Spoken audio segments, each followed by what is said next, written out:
श्री साईनाथ बाबा प्रसन्न. साष्टांग नमस्कार. विनंती विशेष. मागील अनुभव पाठवलेले पोचलेच असतील. यापुढचा हा एक अनुभव पाठवत आहे, तो सवडीनुसार छापून प्रसिद्ध कराल अशी नम्र विनंती आहे. कळावे आपला एक दास व बाबांचा दासानुदास हरिभाऊ बापूराव शिरसाठे. श्री साईनाथ बाबा प्रसन्न. गेल्या एप्रिल महिन्यात कोल्हापूरचे राहणारे माझे एक मित्र BAची परीक्षा देण्यासाठी आले होते. त्यांना मी एका गुरुवारी गुरुमूर्ती रावसाहेब काशीनाथ मामाच्या घरी बाबांच्या भजनासाठी मोठ्या आग्रहाने नेलं. भजनरंगी आम्ही जसे सर्व मोठ्या प्रेमाने व आनंदाने भजन करू लागलो, तसे तेही मोठ्या प्रेमाने बाबांचं भजन करू लागले. भजनानंतर काशीनाथ मामास त्यांचा परिचय करून देऊन सांगितलं की हे 2 वर्ष झटून अभ्यास करीत असतानाही त्यांना परीक्षेत यश येत नाही.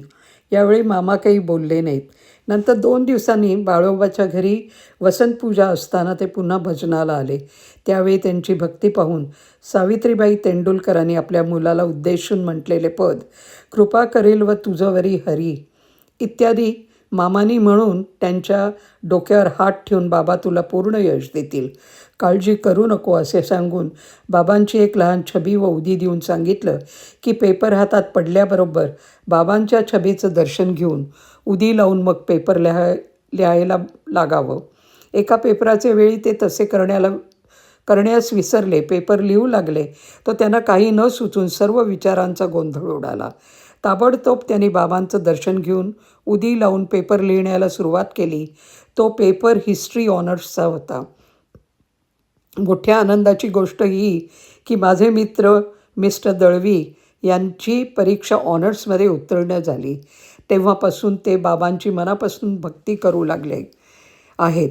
त्यांनी पुण्यात असताना काही पदं तयार करून बाबांच्या पुढे म्हटली. त्यातले एक मी खाली देत आहे, आपल्याला योग्य वाटल्यास प्रसिद्ध करावे.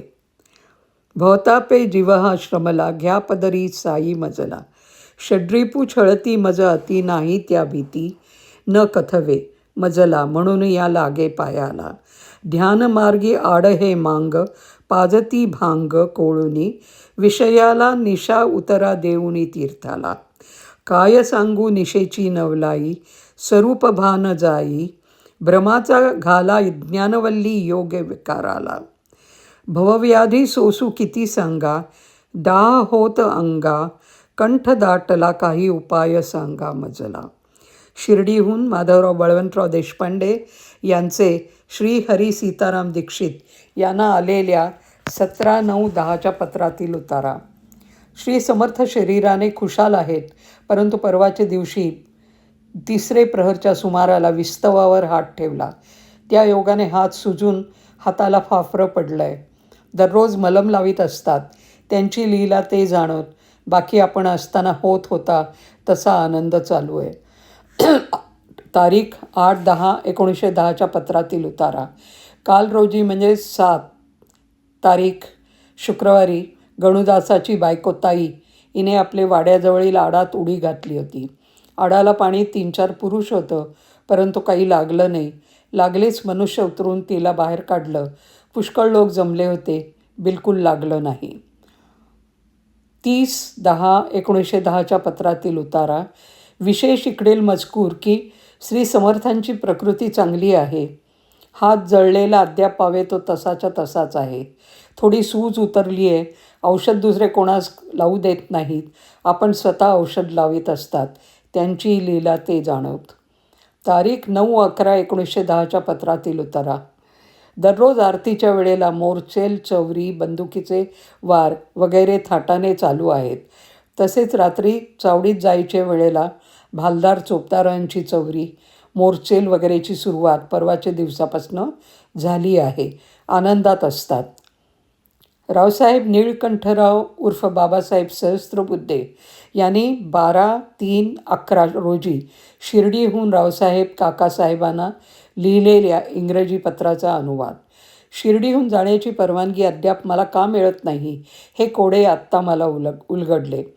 कर्टिस साहेब, त्यावेळचे मध्य भागाचे कमिशनर, नंतर sir George Curtis, vice president governor साहेबांचे एक्झिक्युटिव्ह कौन्सिल, त्यांची पत्नी मिसेस कर्टिस, मॅकलिन साहेब, नगरचे कलेक्टर व Rao Bahadur RN Joglekar native assistant ही मंडळी 10 तारखेला येथे सकाळी आली.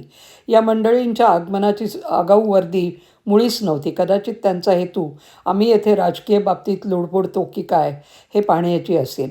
कारण ही मंडळी येण्यापूर्वी श्रीने एकाएकी रागवल्याचा आविर्भाव आणून आपली कफनी वर केली होती व क्या देखना है, हम तो फकीर है, हमारे पास आगे व पीछे है असे उद्गार काढले होते. या श्रींच्या उद्गारांचाही मंडळी आली तेव्हा उमज पडला. अर्थातच आपल्या हुद्द्याच्या जोरावर श्रींची जमल्यास गाठ घेऊ इच्छिणार या मंडळींना मुलाखत झाल्याशिवायच परत जावं लागलं.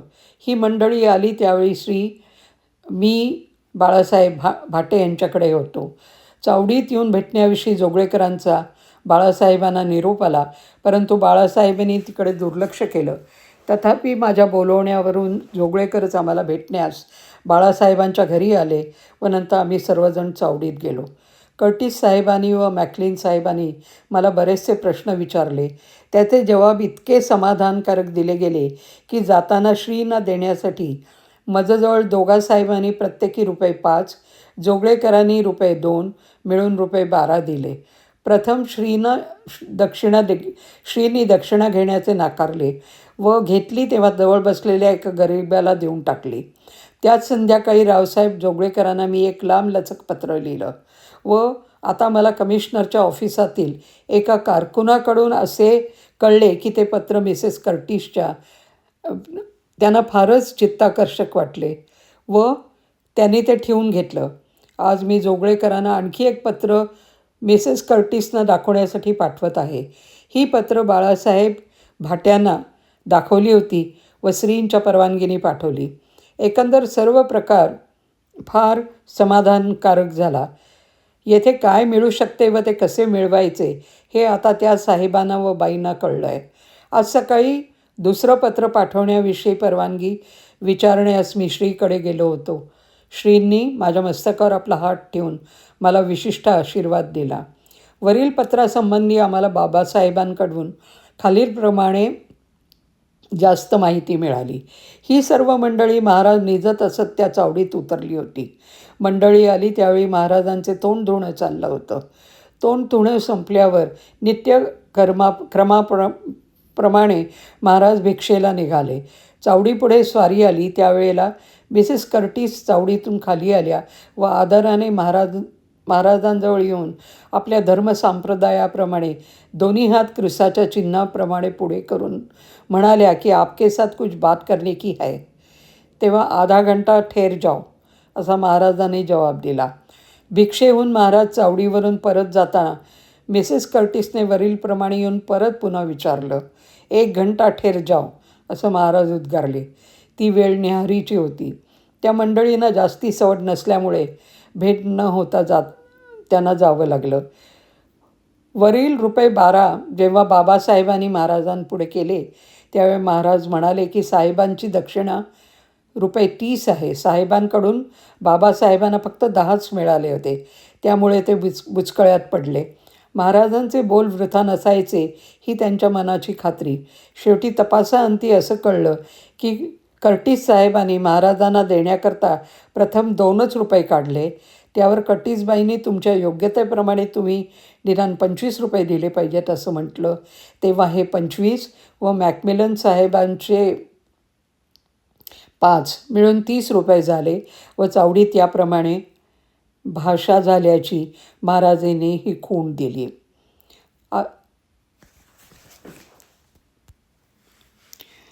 नारायण गोपीनाथ दिघे या नावाचे ग्रस्त मुंबईत राहत असत. त्यांच्या पोटात एक गाठ उत्पन्न झाली. ती फार कठीण होती व तिच्यापासून त्यांना खूप त्रास होऊ लागला. मुंबईत 1-2 प्रसिद्ध डॉक्टरांना दाखवली पण काही उपयोग झाला नाही. पुढे त्यांना महाराजांकडे जाण्याविषयी एका गृहस्थाने सुचवले. अर्थात तशा स्थितीत जाणं शक्य नव्हतं. ते म्हणाले महाराजांचे आशीर्वादाने ही गाठ फुटून आतला रोग मळाच्या द्वाराने बाहेर जाईल तर बरं वाटेल व मग मी महाराजांकडे जाऊ शकेन. त्यावर त्या गृहस्थाने त्यांना महाराजांची उदी दिली व तिचे त्यांनी सेवन केलं व दुसरेच दिवशी सकाळी गाठ फुटून आतला पू शौचाच्या द्वाराने जाऊ लागला व 2-4 दिवसात त्यांना बरं वाटू लागले. मग लवकरच ते महाराजांचे दर्शनाला गेले.